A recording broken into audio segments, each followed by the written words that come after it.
before the ships, before the chains, before the world learned to measure human life and profit. There was Ouidah, a coastal town in what is now the Republic of Benin, where the Atlantic breeze carried the scent of palm oil, salt, and wood smoke. Where the mornings began with prayer, not fear. Where children learned their names from their grandparents, not from auction blocks. Ouidah was once a place of rhythm, of markets that sang, of women pounding yam in courtyards, of men returning from the sea with nets heavy with fish, of elders sitting beneath trees, telling stories that carried memory forward. Spirits walked with the people here.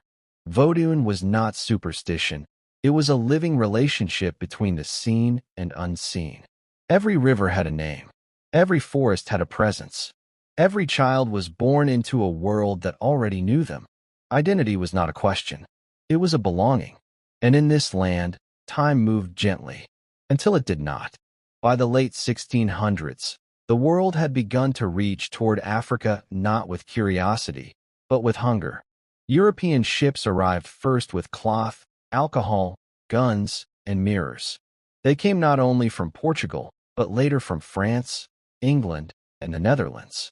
At first, they traded for gold, for ivory, for pepper. Then, they traded for people.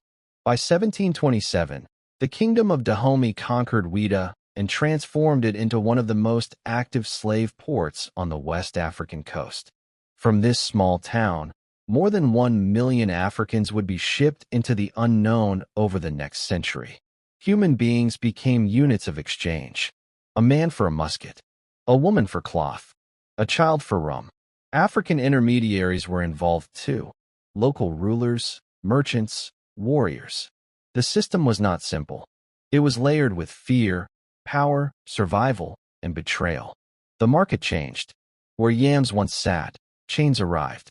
Where stories were told, numbers were counted. Ouidah became a door, not into the world, but out of humanity. From the slave market in Ouidah, there was a road. It stretched nearly 4 kilometers from the town to the sea. They walked it in silence. Men, women, and children, bound together with rope. Ankles bleeding, backs bent, eyes searching for something familiar in a world that was already gone. Along this road were rituals. At the tree of forgetfulness, men were forced to walk around it 9 times. Women, 7. They were told their past would be erased, their names forgotten, their memories stripped, not because it was true, but because it was necessary for control. At the Zomai hut, they were kept in darkness, starved, broken, prepared not for freedom, but for transport. And then, they reached the shore, where the Atlantic waited, where the last footprints met the last breath of home. The door of no return was not just a structure. It was a moment. The moment when a human being became cargo. The ships were wooden graves. Below deck, bodies were stacked. Men chained side by side. Women separated, abused. Children crying until they learned silence.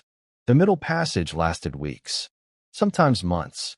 Many died before reaching the other side, thrown into the ocean, unburied, unremembered by the world. Languages disappeared here. Names dissolved. Families vanished into darkness. The Atlantic became a cemetery without stones. And yet, some survived, not because the journey spared them, but because the spirit refused to die. Across the Americas, they were renamed. But they did not forget themselves.